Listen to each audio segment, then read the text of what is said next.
Hello, I'm Sherry Marshall. We're on assignment number 4 on Google Classrooms. I will briefly take you on a quick journey. And starting on this screen, our students see the foreign language image, and it goes down to different topics that will be discussed. Also, please keep in mind I may be moving my screen so it can fit within the frame. So it may take me a minute or two to adjust it.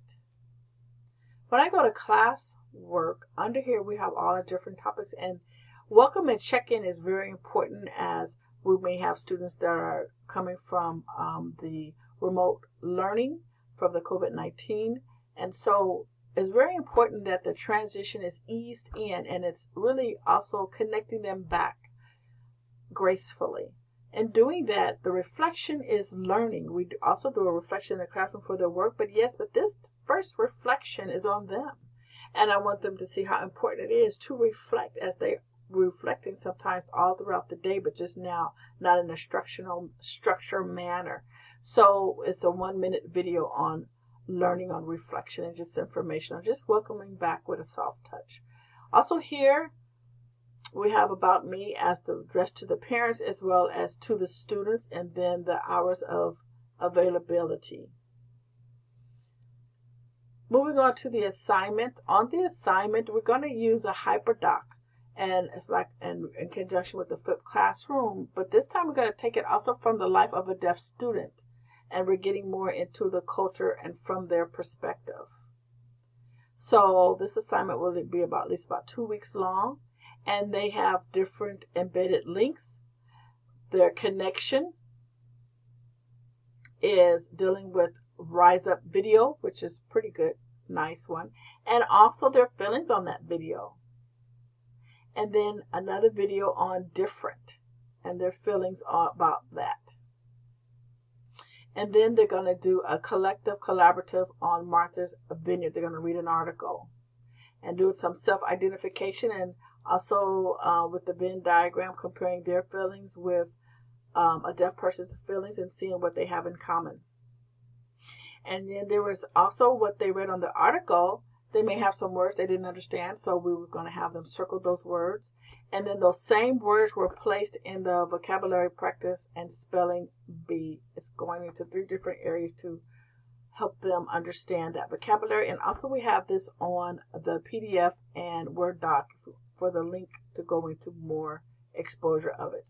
And then the last thing they have is their final project. And on their final, they're dealing with Let's Hear From You. And this is a poster where it's a link that connects them to be able to make their own poster. And it's on the resources link as well. So I'm just going to quickly go to some other areas. I don't want to stay too long on this.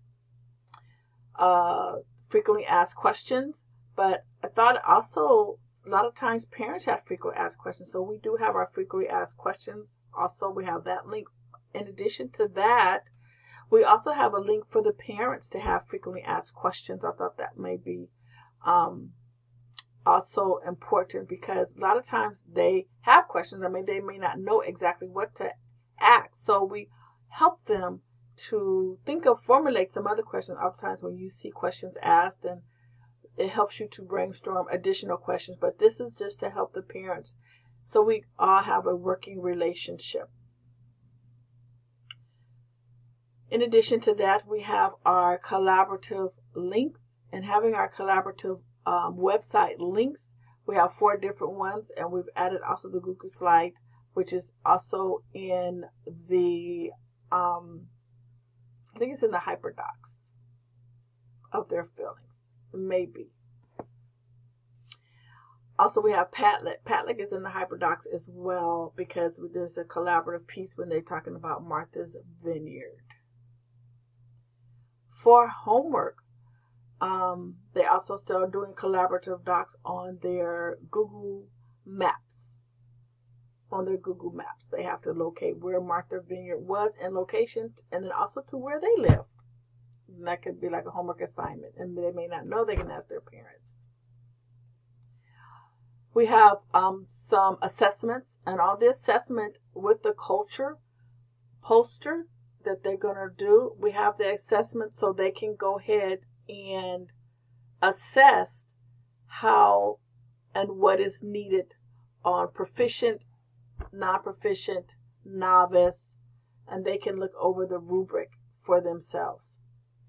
And if they had any issues with the HyperDoc document, we put those same links that I had mentioned prior, we put them right here for them to have access. And then if they also wanted to brush up on some of their sign language phrases.